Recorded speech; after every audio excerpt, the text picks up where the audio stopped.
You got a big old chance in right now, dude. I do, but we're live, bro. All right. Welcome to the Davis Mattek Evan Silva Slurv Chat. It's been a minute. It's been a minute, Evan. How excited are you to talk football with your favorite fantasy football analyst? Very, very excited, man. Hopefully you can turn in a good show. I will do my best. I will say right now, I probably know more about the Cowboys' fifth string running back situation Right. than I do of week one for sure. Yeah, yeah. The fellow by the name of Darius Jackson. Oh yeah, all in, all in, all in, all in. Yeah. Are you how the first 2 days of preseason go for you? I got killed. Like I'm distraught, man. I lost. I'm like so upset. I got killed the first night. Had no Aldrick Robinson, Yep. and but last night I was in the green, but not enough to make up for the first night, and I would have won the $27 GPP if Connor Hamlet, the Browns' backup tight end, if his 25-yard touchdown would have counted from Josh McCown, but Josh McCown put his foot over the line of scrimmage, and the touchdown was reversed. So hurting me right now. That's brutal, man. I remember Connor Hamlet from the first year I played college football daily fantasy. He was the goat. Didn't he play like Washington State or something? Oregon State. He played with Oregon State. he played with Sean Mannion, who is going to play tonight. Wow, man, that's some deep knowledge. Well, I was on him because I knew that Barnage wasn't going to play a lot. Seth DeValve was hurt, and Connor Hamlet apparently has been catching a bunch of touchdowns in practice. He's 6'8", and I knew he'd get to play with McCown. Like I knew he'd get to play with a solid quarterback. So I pretty much went all in on him. He was super low owned. He ended up with a 0. But it would have been like 9 points if that touchdown would have counted. So, killing me. I know it's a live show and it's before lock and we keep it close to our vest. Do you want to give me? I'll give one preseason player. You want to give one too? Yeah, I definitely try to stay close to the vest with preseason plays. But yeah, go ahead. You give one and I'll give one. Okay, I'm gonna give Dallas Cowboys wide receiver Lucky Whitehead. I think he's gonna play. I mean, I don't think Romo will play at all. So I think that he will get run in the first half with Dak Prescott. And if you've seen any pictures of this dude at training camp, he like rocked up over the offseason. He's good to go. And so either him or Andy Jones is gonna have like a big game. And I just think Whitehead's probably a little bit better. Yeah, Andy Jones is a guy I'm on a little bit, and I understand the reasoning behind Lucky Whitehead for sure. I'm going to go with the quarterback position is tough in preseason DFS tonight. Nobody's really talking about Scott Tolzien, and I think that he could be a solid play. Scott Tolzien, maybe stack him up with Quan Bray, the Colts' fourth receiver. Yeah, there you go. I like Boyce a little bit, Josh Boyce a little bit for the Colts. There's like 10 wide receivers to pick from. I'm excited to watch Boykin tonight. I just love to watch him in college. Yeah, he went undrafted, man. What's that all about? Can you explain that? I think some teams wanted to see him work out at wide receiver before the draft, but he refused at the Senior Bowl. Yeah, he wants to be a quarterback, and I mean I can't blame him. Pryor wanted to be a quarterback, and he tried it, and he flamed out, and now there's a good chance he's going to be the second Browns wide receiver. I have him in some MFL 10s, Terrell Pryor. Like, nice. I can't deny it, man. We're live on the air right now. I think the Bills' offense or the Browns' offense could be good. I think there's like a non-zero chance they're like top 10 offense in football. I mean, like I can see them being exciting. For sure. Yeah, they're going to have some really bad games, but I think they're going to be kind of like the Jaguars last year. Well, they have play. Yeah, I mean, I can see that. They have playmakers, man. They got Duke Johnson. They got Corey Coleman, who, I mean, I think he's the GOAT. Yes. I'm very glad you're on board. Gary Barnkowski. Josh Gordon will be back in week 5. Terrell Pryor. They have, I mean, Rashard Higgins looks like he could be a good possession receiver Higgins for is them. a player. Yeah. They got Baby Hawk, Andrew Hawkins. Well, no. Yeah, he's like if that's like your sixth guy, you're probably pretty good. I mean, he's a slot receiver. If slot receivers just catch balls and earn some yards after the catch and keep the chains moving, they're doing their job. It all just comes down to if RG3 can be anything like rookie or RG3 or not. And I don't know. I mean, Hugh Jackson's a really good coach, so you would think Right. he would put his guys in position to succeed. Yeah, and they have a pretty good offensive line. I mean, they got Joe Thomas. They used a first-round pick on Cam Irving. Their guards are good, Joel Bitonio and John Greco. They got a competition at right tackle, but I mean, their offensive line should be above average. I think Pro Football Focus rated them with like a top 10, maybe even top 5 offensive line entering the season. Yeah, I mean, I would tend to agree with that. I'm doing this franchise draft on this poker forum that I do, where you draft 26 players and you take them for your salary this year, and a bunch of their linemen are gone already in that draft. So I think that would be we're through like 8 rounds, I think. So that's a pretty good indication of their value because most of these dudes are pretty sharp. Yeah, yeah. Who would be your first pick in that format? Like contract included, most valuable player in the NFL. Like most valuable player in fantasy? No, just for like NFL terms. If you include how much money he's signed for, the best and most valuable player, like the combination of those two. So I'm looking at actual NFL contracts. Yes, yeah. Just assume if a guy's not on a rookie deal, he's expensive. Which is so if they've been in the league for more than 4 years, they're probably expensive if they're good. Like J.J. Watt, Russell Wilson, Cam Newton, like these guys they're making like $60 million a year. I mean, it would be a quarterback, right? Mine was still Cam because none of the like elite quarterbacks are on rookie deals anymore. Right, right. Yeah, I mean, Cam, Rodgers, Russell Wilson, I think would be the 3 people you're looking at. Wilson went first in the draft that I did, and I mean all of Wilson's stats are nuts. Like I think that all of the Seahawks players in like seasonal drafts, I think there's a chance they're all undervalued. Like and they all have pretty good price tags, but if they let Wilson throw 600 times, like they could score, I don't know, 65 offensive touchdowns or something crazy. Like that's totally possible. Yeah, where are you on Thomas Rawls? Because he seems like he's in a great spot right now. Just the game flow is going to be, and they're going to be so efficient offensively with great game flow. And our strength of schedule analyst Warren Sharp rated them with one of the easiest 5 schedules in football. Where are you with Thomas Rawls? You know that I will never shy away from a hot take. Thomas Rawls is kind of my pick to be like the league-winning guy, like the David Johnson from last year. So say he doesn't get hurt, say he doesn't get this injury, and he's just good to go for camp, and he'd been there since day one. I think he'd be a first-round pick. Like I think he would be going right where Charles is going, right where Devontae Freeman is going, because he was better than Freeman last year per game, like per touch. He wasn't even close, really. And he plays for a way better offense. And what everyone who like doesn't want to be on him says is like, oh, well, they drafted Procise, they drafted Collins. But I think they view Procise kind of how like they viewed Percy Harvin. Like I think they're going to use him like that. He's going to play third downs. He's going to split out. They're going to have both of them on the field at the same time. So I think Rawls, like if he's good to go and he's already off the pup, I think you're looking at like 250 carries. And if he does that, I mean, he's going to goat it.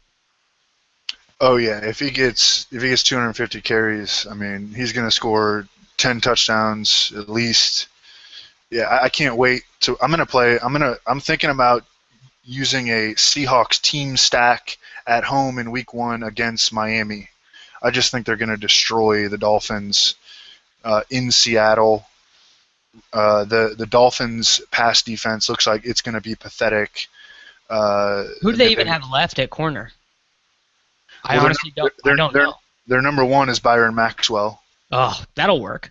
And their number 2 is Tony Lippett, converted wide receiver from Michigan State, who's just been getting torched in practice. I wanted him to stay at wide receiver. I don't know like how much college film you have time to watch, but I like that. He was like my number 12 wide receiver in this class before he changed. Like I kind of liked him. Yeah, I think Matt Harmon liked him too. And they also have 2 box safeties at safety. I mean, they don't really have a true center field safety. They have Issa Abdul Qudus, who's like a special teamer, strong safety, and Rashad Jones, who's a strong safety. So they're going to have a lot. And then their linebackers are terrible. Like Kiko Alonso is their starting middle linebacker. I mean, they're in trouble, dude. They're just going to get torched throughout the back seven.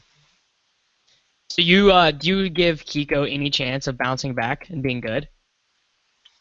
I mean, I'm going to bet against him, every single week until he shows me that he's. Shows you. Yeah. I mean, there's some corner who's always gotten the best of me, and I can't remember his name right now. It might be for a while I remember targeting Delvin Breaux. Mm-hmm. Like I've like never gotten the matchups with him right. It's like you've played MLB Daily Fantasy. There's just some pitchers like you stack against them, they're perfect. You let it go and they just get shelled. Like Delvin Breaux is that guy for me. Yeah, that's why I can't play MLB DFS because I'm a donator. I'm a donator in MLB DFS. I mean, it's the worst. I'm so excited to get NFL back. Like, it is the best daily fantasy. Daily fantasy is a perfect format for NFL because in seasonal, like, I still play seasonal. I still enjoy seasonal. But, I mean, the injuries just, they kill you to such a significant degree. And with DFS, like, you kind of almost like when a guy misses a week with an ankle sprain because it means you get a free square for cash games. Yeah, definitely. So can we interact with the chat a little bit here? Yeah. What do we got in here? Someone's asking us if we trust RG3. That's a loaded question. I mean, I think we've seen some quarterbacks with issues be propped up by their supporting cast, and I think that's what you're hoping for with RG3. I think ultimately the Browns are going to be pretty conservative with him. At least to begin the season.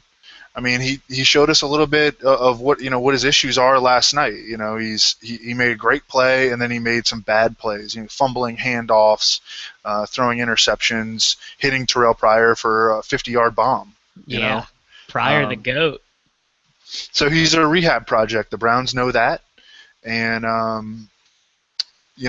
can he be propped up by his supporting cast? I mean, Andy Dalton is like I think a fringe NFL starter, maybe a little bit better, but when his supporting cast has been healthy, he's been like a top 5 fantasy quarterback, So that's kind of where I am with RG3. You just hope that the supporting cast, which looks pretty good, can add to his confidence and make plays for him when he gets the ball to his playmakers. Yeah, I think that's fair. What are you doing with Le'Veon now? Have you taken him since the suspension in any drafts? No. I mean, people are still taking him. The latest I've seen him go, I guess I saw him go mid-third in one expert draft. Sure. But in every other draft that I've done, he goes in the second round. And I mean, I can't justify myself using a second-round pick on a guy who right now it looks like strong likelihood he's going to be suspended for 4 games. I can't take him over Alshon. I can't take him over Jordy. I can't take him over, I mean, I don't know. For me, he's like a 3rd or 4th rounder, and he never goes there. No, you're never like someone else is always going to like him more than you. Yeah. I mean, I seriously still see him go in the 1st round, and I can't draft him there, so I never get him. I mean, how can you take 12 games of Le'Veon over Ezekiel Elliott? Even Devonta Freeman, who I don't even like. I don't have Freeman at all, but I would take him over Le'Veon now. Yeah, I mean, that's a debate that, yeah, he goes. I mean, the latest I see him go in normal drafts is right around that range where you could get Jamal Charles or Devonta Freeman. If you're just looking at running backs, Jamal Charles, Devonta Freeman, Mark Ingram, and it's usually Le'Veon who goes before those guys. Yeah, that's nuts to me. You have we both hate this guy, Kobe Fleener. The chat wants to know where we're at on him in seasonal leagues. I know we both really don't like this guy just as a player. Yeah. But he kind of landed in like the GOAT spot for him. Yeah, like he's you don't even have to be good. Like Ben Watson was a tight end 1 last year. Yeah, he was the tight end 8 last year.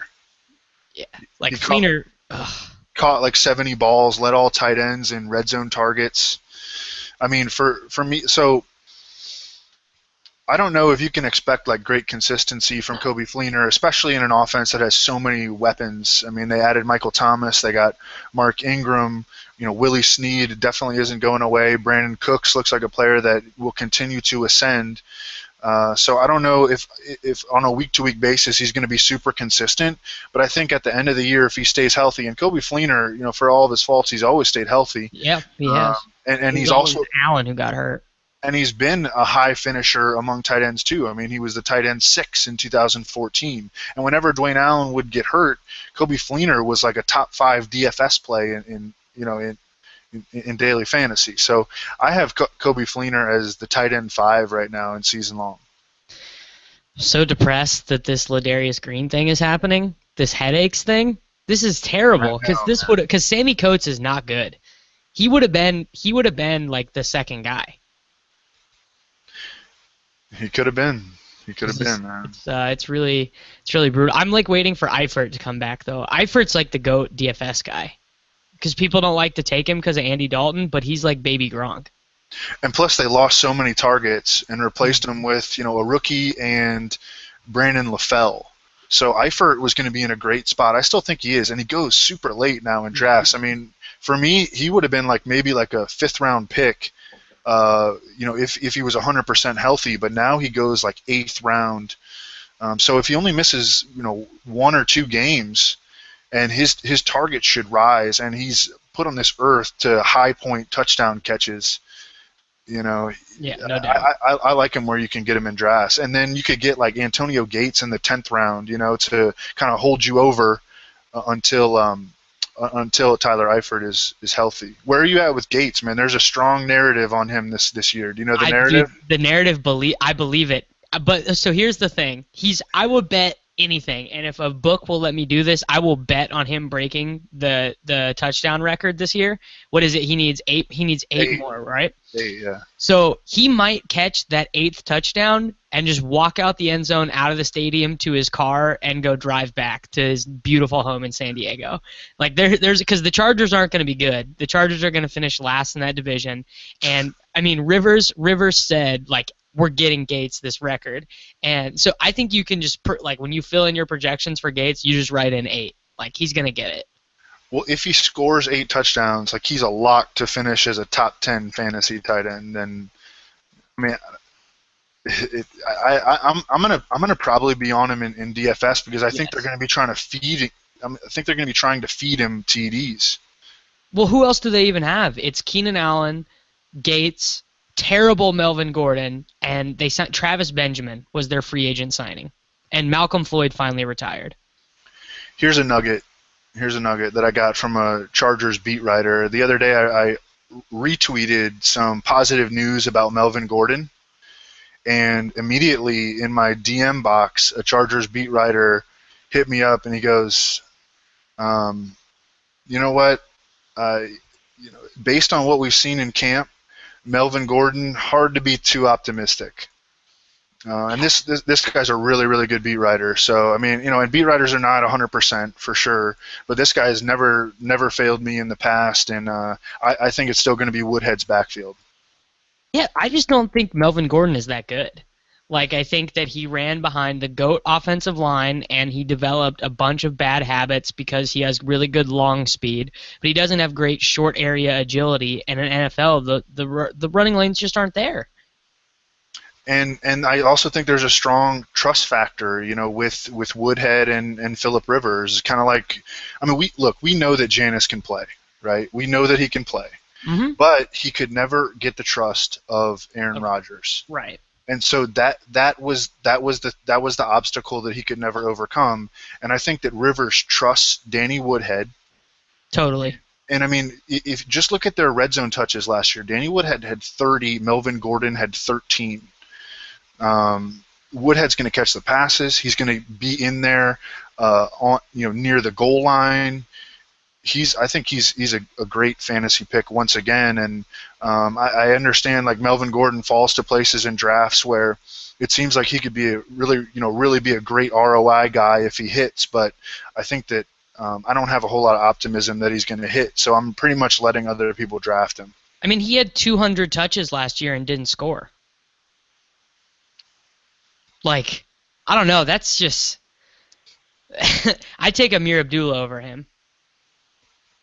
I think Abdullah has a ceiling. I think. Like, I don't know. Is that crazy to be on him? I think they're right about in the same range. The issue with Abdullah is kind of similar because we don't think he's going to get like red zone and short yardage goal line carries. They'll use Zenner or Ridley, and then he loses passing game work to Theo Riddick. Yeah, I want Zenner to be a thing, so maybe I shouldn't be as in on Abdullah as I am. So Zenner balled out last night too. By the way, Yep. he made some plays. He can play, man. I'm telling you. He's the running back Janus. But how is Abdullah going to score fantasy points? I mean, I just feel like he's going to have a lot of games where he has a good game in real life, like 13 carries for 80 yards, but that only gets you 8 fantasy points. Yeah, no, I can see that. Where do you have DJ amongst your running backs? Had Zeke in the number 1 spot for a while, but had to move DJ up to number 1, man. Yes. Yeah. Yes, I love it. It's that was my call. That's been my best NFL call ever was DJ. And Langford was a damn good call too. I mean, I know that a lot of the community is down on him, and I mean, I get why. But that you fucking I can't believe you crushed those calls on Langford last year, like in horrible spots too, like at St. Louis. He had like 35 DK points against the Rams. He hit How does that even happen? He hit like both of the bonuses and scored a touchdown. I don't understand how that happens. 'Cause volume, dude. And he's the only guy. They're not going to use Jordan Howard right away. There's just no way they use Jordan Howard right away, I don't think. No, it looks like Jordan Howard's buried. And right now, I mean, he played behind Quiz Rogers and Kadeem Carey in the preseason opener. With Langford, Matt Forte missed 3 games last year. Jeremy Langford finished as the overall RB1. I think that was the game at St. Louis that you called. He finished as the overall RB4 in another one, and he finished as the overall RB20 in the third game. So that's a high floor, a high upside. I mean, I've started to draft him a little bit, and I don't love him like you do, and I've started to draft him a little bit because people are so down on him that he goes in the 7th round. Like the fact that so the difference with him versus Abdullah and Gordon is that he's the favorite for receiving down work already. Yeah, I mean, pretty much. He has a high floor. I mean, he has like a 200 touch floor if he stays healthy. In a worst case scenario, he's going to get you 200 touches. Yeah. Worst case scenario, he's like as bad as Melvin Gordon was last year, but it's still right. So like the thing is people took them drafting Jordan Howard as a sign, but honestly, smart NFL teams draft a running back every year because eventually one of those guys is going to be good. Yeah, so let's talk with the chat a little bit. David Johnson among RBs, yeah, we addressed that. Where would you draft Sterling Shepard? I want to hear your take on Sterling Shepard, Davis. So it's hard because I'm an OU fan, so I have a lot of positive, like, good memories with Sterling Shepard, and he is really good, and he's not my type. I don't necessarily like the water bugs or whatever, but he can play down the field, and I guess that's sort of the number one thing when you're looking to evaluate a guy who's not quite 6 feet tall is if they can't play down the field, it means that they need like Jarvis Landry level volume basically to be good, and that's not going to happen. But he has no competition for targets. Like ODB is going to get his, but you can't throw him every down. It's like Will Tye and Rashad Jennings and Paul Perkins and gun to my head, don't know if I can name the third wide receiver for the Giants. I mean, it would be Victor Cruz, but he's like, he died long ago. He passed on. He's not going to play. He's not going to be ready. Right. Yeah, and the 3 who was filling in for him, Jeremy Davis out of UConn, he just pulled his hamstring. He wasn't even good in college, Jeremy Davis. 6th-round pick last year. So yeah, I mean, Shepard is just he's in a great spot. I agree. And one thing that showed up on his film was his ability to win contested catches for a little guy, and he has a 41-inch vertical. I mean, he can sky, dude. So I I don't know. He's in a spot where he could catch like 75 balls pretty easily. Yeah. No, I've taken him in the 8th round a couple times. Like I don't know. That feels pretty good. He's a great pick in the 8th round. I wish I had more of them in MFL 10s. I was too cautious on them. Too cautious on rookie receivers in general. All right, so Andrew Luck ready for a bounce back year, even though they didn't really upgrade their O-line. Well, if he stays healthy for 16 games, he might throw 700 passes. Seriously, like because they've spent all their capital on wide receivers, right? Like it's like Dorsett and Hilton and Moncrief. Are you big on Creef? Fuck yeah. Yeah, so big, so long on Dante. Like 4th round every time. Like come preloaded with the Moncrief pick. Oh yeah. I mean, I've started to just take him in the 3rd round just to get him. Make sure I don't lose him. Yeah, because you're looking at like 120 targets and like probably 30-ish red zone targets, maybe something like that. No, that's probably high, like 25. Yeah, I mean every week he's gonna have like 0.80 chance to score a TD. Yeah, it's gonna be good. It's gonna be real good. Well, do you remember we were talking about like you thought that early in the season he had kind of passed Hilton as the wide receiver 1. I mean that was a hot take, but it wasn't that crazy. Well, he scored the first 4 games of the year. Right. No, Andrew Luck started 7 games last season, and Dante Moncrief scored 5 touchdowns in Andrew Luck's 7 starts, and over that span, Moncrief only had 11 fewer targets than Hilton in those starts. So I mean, he's. I mean, I would say entering the season, your projection for Moncrief shouldn't be very, very much different from your T.Y. Hilton projection. I mean, I think you can make a good argument for that, and Hilton's a guy that I've seen like Sigmund Bloom will take him early 2nd round. He never gets out of the second round, and then Moncrief goes like 3-4 turn. So it could be potentially great value with Creef. Well, Hilton you'll project for like 20 more catches, but probably like 5 more touchdowns for Moncrief. All right, so what do we got here? In one keeper league, would you keep David Johnston over Peterson? Absolutely. Yeah, they're sending Peterson to the glue farm this year. They're going to phase him out for Asiata. I mean, McKinnon, I will say McKinnon is like a 3-1 underdog to lead this team in running back snaps. Wow. Because Peterson can't play out of the shotgun, and McKinnon is better out of the shotgun. And like, I follow a couple Vikings fans, Arif Hassan and Darren Page, yep. And they've both just been railing on this all offseason. Like Teddy's numbers out of the shotgun are like 20% better, and Peterson out of the shotgun turns into Matt Asiata. So, yeah, I'm gonna pull up some Bridgewater stats out of the shotgun. And these stats were actually first shown to me by Ryan Boser, who kind of runs in those Vikings circles with those guys that you just mentioned. Vikings fans are sharp, dude. I think they are sharp. The more terrible your team is for longer, like the smarter you get about football because you're trying to understand why your team is so bad. The only fan base that is not true with is the Browns. Bridgewater so far in his career out of the shotgun, 22 touchdowns, 10 interceptions, 68% completion rate. Under center, Bridgewater, 7 touchdowns, 11 interceptions, 57% completions. Yep. So big gap there. Yeah, I agree. Just got a question. What's the upside for the Jags offense this year? I mean, I really like the Jaguars offense. Well, the passing offense. The running backs are still bad. Yeah, I think my take initially was going to be that to expect some regression from Bortles and company because their defense got so much better and they were not going to be in a lot of situations like they were last year, racking up points in 4th quarters. But I think this is a legitimately good offense, and I think that they will be able to almost score at will. They have a great schedule. Allen Robinson is a top 5 NFL receiver. Julius Thomas didn't even play for like 5 weeks last year.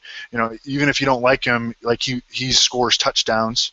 Allen Hurns, quality number 2 receiver, and Blake Bortles, 3rd year. And I think when they get in the red zone, why would they not throw to Allen Robinson and Julius Thomas? Why would they not? They threw 94 times in the red zone last year, and they ran 54 times. Like it was one of the most dramatic. They had the same amount of passing touchdowns in the red zone as the Cardinals did. I think they can do something similar, just because Allen Robinson is not going to regress. Like, he's going to keep scoring touchdowns. Yeah, he scored 19 touchdowns, or I'm sorry, he scored 11 touchdowns at Penn State as a 19-year-old true sophomore. He's gonna score a lot of touchdowns every year of his NFL career, pretty much. And you can look at the stats sometimes and think, are the Jaguars primed for regression? Why are they throwing so much in the red zone? Yeah. Is this a stat that's going to regress, or is it just a function of their personnel? Because their personnel, they're touchdown scoring pass catchers. Yeah, like last year it was Toby Gerhart and T.J. Yeldon and Denard Robinson, which inspires like no faith. And I guess like Ivory's a pretty good goal line runner. Like he's fine in that role. He was actually terrible in that role last year, but I mean body type, he should be better. Right. Yeah, it's like how LeGarrette Blount is like the least efficient short yardage runner in like ever, but people are just like, he's smash mouth. Right. Of course, then he goes to the Patriots, and all of a sudden he actually is pretty good. LeGarrette Blount, I think, is a guy who's interesting in fantasy. That's how Patriots do. LeGarrette Blount has played 30 games for the Patriots, and he scored 23 touchdowns in those 30 games. And Belichick praised him for his conditioning recently, and there was some chatter that he might lose his roster spot recently, but I don't see that happening. I mean, unless Tyler Gaffney overtakes him. Hey, he had the 48-yard touchdown in preseason on Friday. That gave me like a glimmer of hope. That brought me into the green for like a little bit on DK, and I was like, yeah. And then no one else did anything. Okay, so these are the two offenses everyone talks about. We just got a question about the Raiders offense, because everyone just connects Bortles and Carr. I think that the Jaguars are going to be much better on offense than the Raiders. I do too. I mean, I think that the Raiders are a little bit overvalued, and don't get me wrong, I don't think that Amari Cooper is average, but average Amari Cooper. But I think that this is going to be a quietly run-dominated team. If you look at how good their defense looks, if you look how good their offensive line looks right now, I mean, it could be the best offensive line in the AFC. If you look at the way that their coaching staff is put together, Jack Del Rio, their OC is Bill Musgrave, a power running proponent. I kind of like Latavius Davis. I don't know about you, man. Where are you at on Latavius? I'm going to pull up his early season schedule because I'm going to be on him in DFS early in the year. But where are you on him? So, man, this is tough because I was a huge fan of his as a prospect, and I really liked him at the beginning of last year. Kind of feels like the coaching staff just doesn't like him. Kind of feels like they want Washington to play well enough to take the job from him. Is kind of the vibe that I get. Yeah, and I know what you're saying, but I think that vibe has kind of gone away. I do. I mean, Washington played really late in the preseason game last night. He did. He was in there in the fourth quarter. Yeah. But I don't think so Adam Levitan noted that Derek Carr played 10 snaps in the preseason opener, and Latavius Murray was on the field for all 10, including all 3 third down opportunities. The beat writers have been saying that DeAndre Washington, while talented, really isn't making a move at all on Latavius, and they think that Latavius is going to have a big year. This is a guy who had 307 touches last year behind a not very good offensive line with a not good defense. Both of those things I fully expect to change. Look at their schedule early in the year, okay?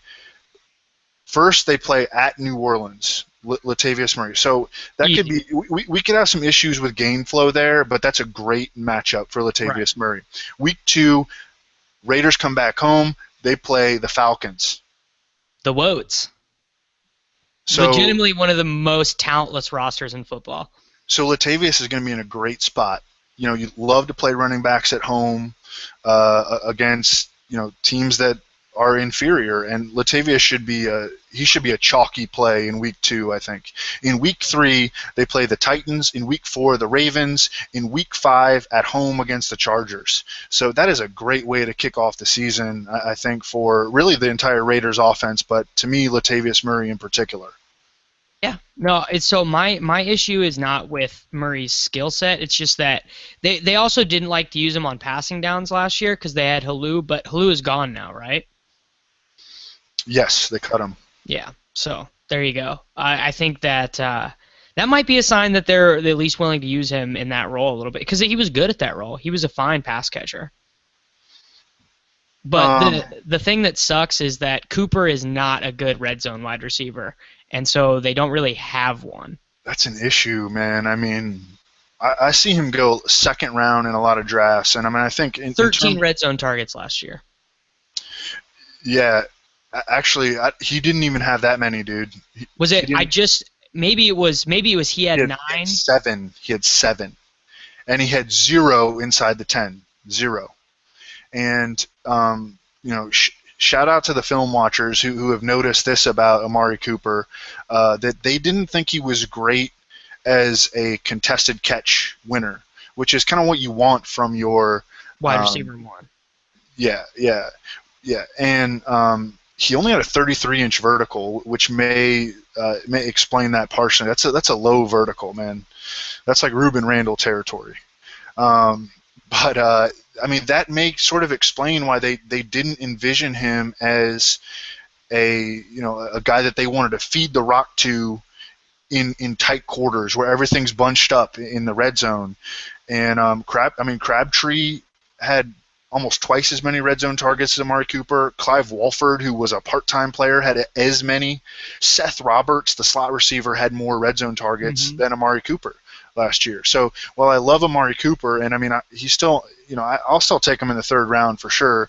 And I own him in Dynasty. I think he's a little overrated when he goes in the 2nd round of season-long drafts. And I don't know if I'll be on him in DFS. I don't know, man. You can't, because the touchdown, he's like Sammy. If he's going to score, it's going to come from 40 yards out, and those are just really hard to predict. You can't just predict 40-yard touchdowns. That's an interesting comparison. I legitimately think they play a lot alike. Cooper's just a little bit stronger. I feel much more confident giving Cooper a screen pass than Watkins.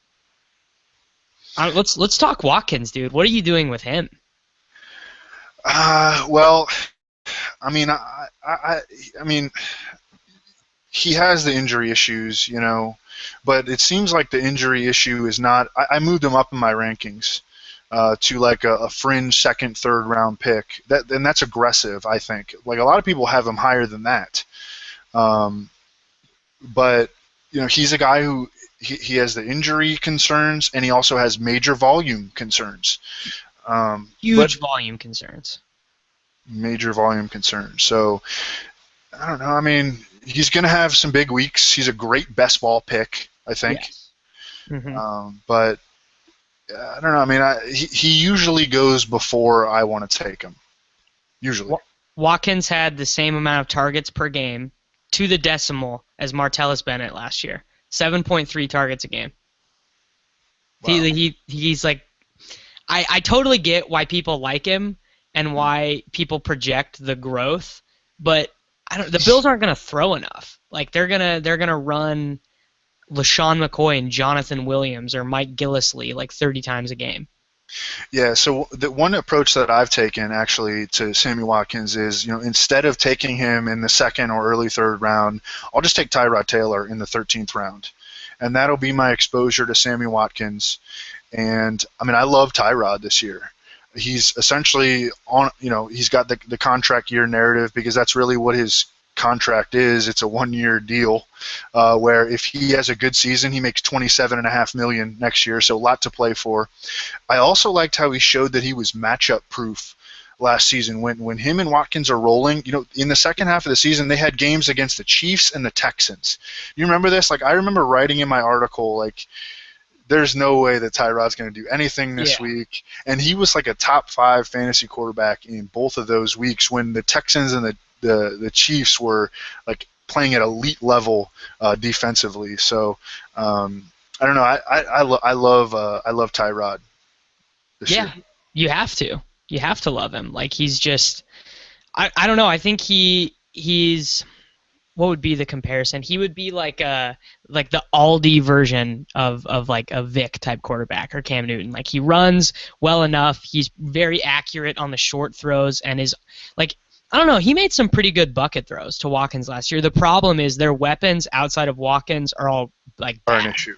Yeah. Right. Like, Robert Woods is their second guy. One other thing I like about Tyrod is that I think he has some rushing touchdown positive regression coming, because he only scored 4 rushing touchdowns last year, and I think that 7, 8, 9 rushing TDs are within his range of outcomes. Yeah, I know. I completely agree with that for sure. You know who I like as a late round quarterback? We just got a question about this. I still like Alex Smith. Okay. I still think he's like the best. If you're speaking about 3 to 6 rushing touchdowns, Alex Smith, like 4 rushing touchdowns, 350 rushing yards every year, adds like 3 extra points to your total every week, and weapons are not an issue for him. Macklin is good. Albert Wilson is good. Obviously, Charles is good. Kelsey's probably the second best tight end, like real football wise, that there is. And Chris Conley, like, they have a really great offense. I mean, Alex Smith is the limiting factor there. Also, I just realized I didn't cancel my contests on DraftKings for the preseason, my head-to-head, so I just got matched up with a bunch of matches I did not want. That was brutal. Just donating, just out here donating. Well, I have like a game versus like Empire Maker and some of these other guys who are good. Oh, yeah, that's not what I wanted.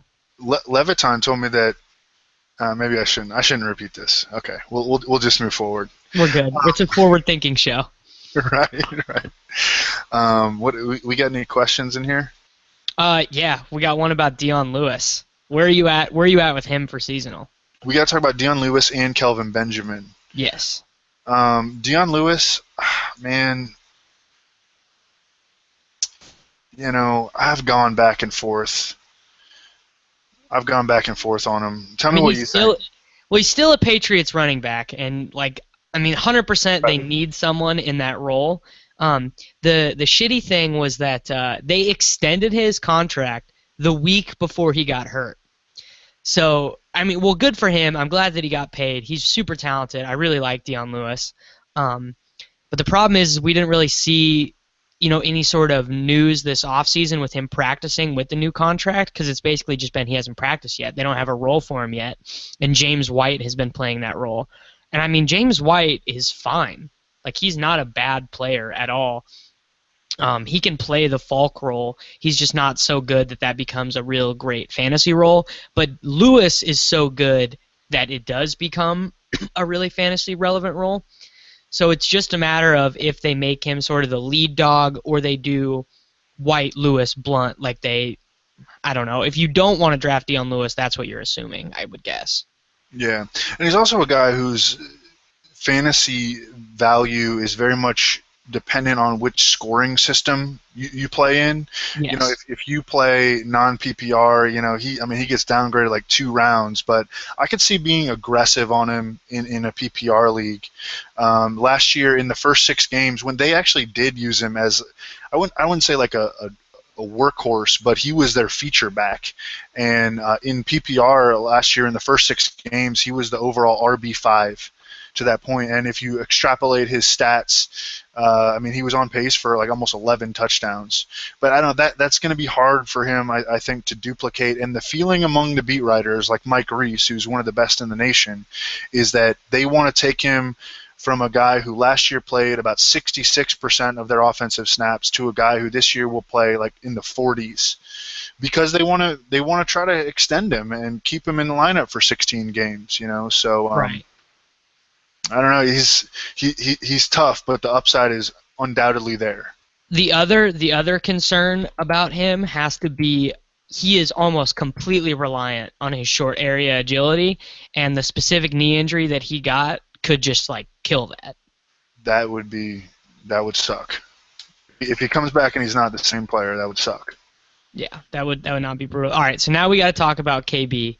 Yeah. I'm in on KB. I think that Cam Newton is so good that it doesn't matter that Benjamin is kind of an inefficient wide receiver. I think he can just kind of fall into like 12 touchdowns. That's the thing, is that he could score 1 million touchdowns. JJ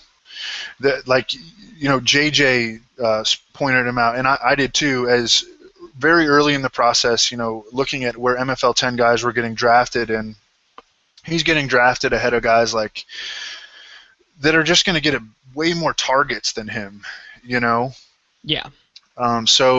But because his targets are not going to be like they were in 2014. No way. But he can score a lot of touchdowns. I mean, he scored 15 touchdowns as a redshirt sophomore at Florida State. He scored, 10, 11, 12 as a rookie. He had more against Seattle in the playoff game.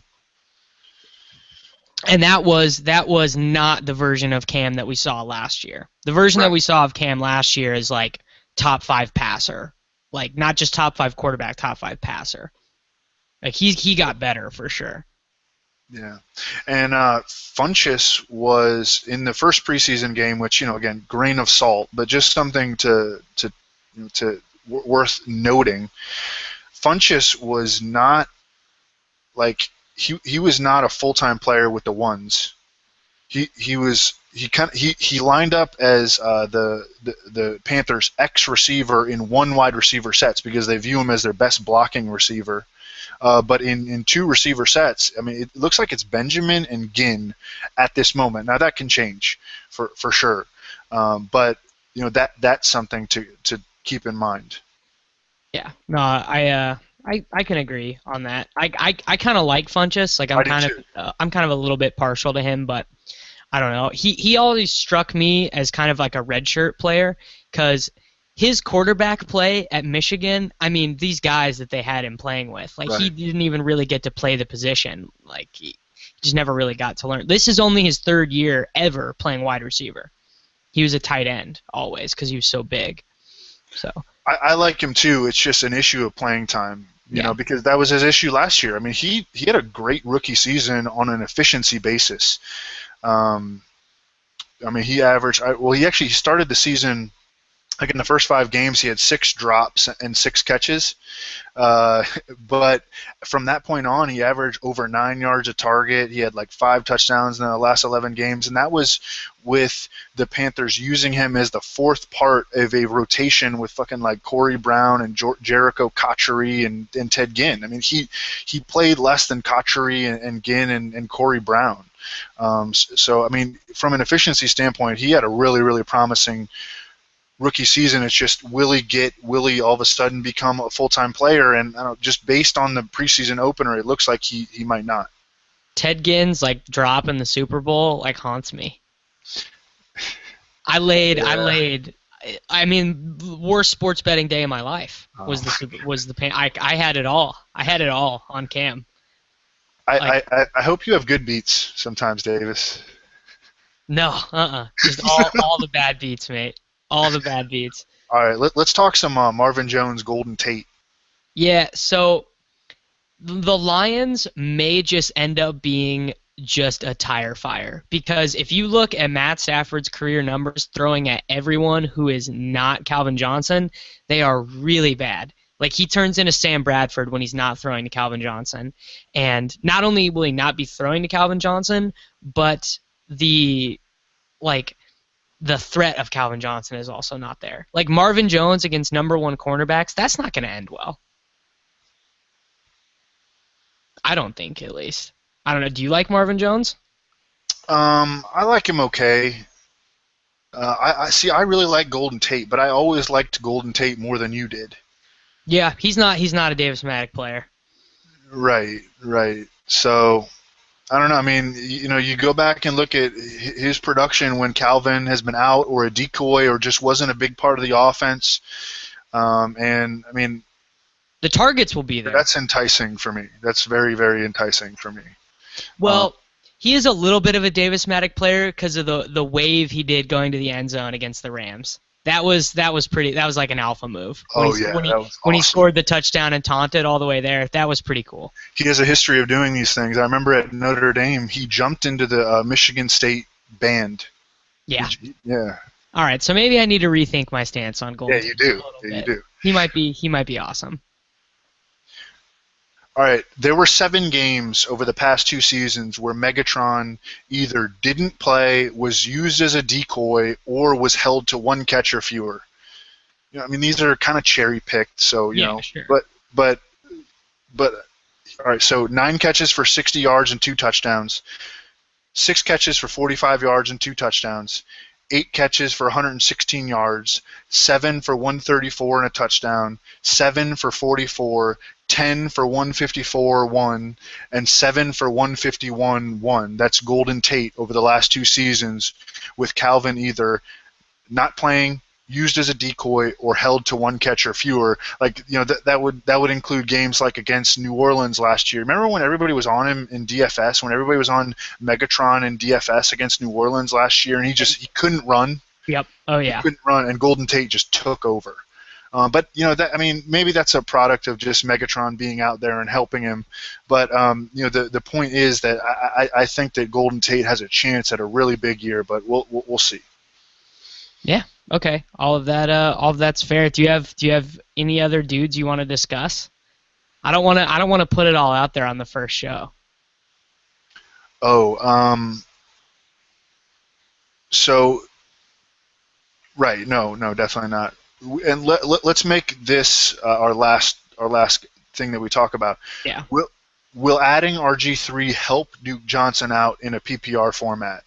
So this is actually a concern for me in PPR. If you look at running quarterbacks and the receiving game production of their running backs, rarely do you see a running back racking up a shit ton of catches with a running quarterback. I mean, you can go to Colin Kaepernick and Frank Gore. You can go to who opened his career as one of the best receiving backs in the league, but he never caught passes with Colin Kaepernick. You can go to Robert Griffin III, and I mean, Alfred Morris is stretching it because he can't catch it, period. If you go to like Tyrod Taylor, LaShawn McCoy had an okay receiving year, not great. Russell Wilson, his running backs have never caught a lot of passes. Yeah. Sometimes that's a function of the personnel. Sometimes it's just a function of the offense that just doesn't throw a lot. But that is one concern for me in with Duke Johnson. Like, will RG3, when he goes through his first 2 reads, and then his 3rd read is to dump it to Duke Johnson, or will he run? That's a concern. Yeah. No, I have basically the same concern. I mean, we've seen this with the Carolina running backs the last couple of years. Like, these guys just get no catches, basically, because the court, like, why would you dump it off to Jonathan Stewart when you can just run for a first down? Yeah, Jonathan Stewart had so many touches last year, but he only had 16 catches all season. Yeah. So I that's a legitimate concern. I don't have any Duke Johnson at all. I just don't really buy him kind of as like a player, and I think that if I want to invest in that offense, I want the passing game.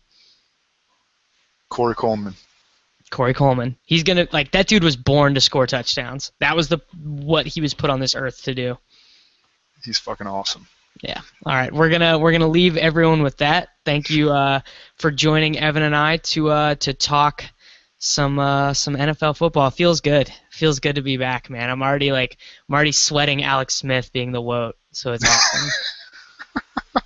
Like, watching Alex Smith when you have him in fantasy is just the worst. Oh man, I can imagine. See, I don't fucking use him, so No, because you're I don't have to like deal with that. he'll get you 18 points, but he absolutely gets it the hard way.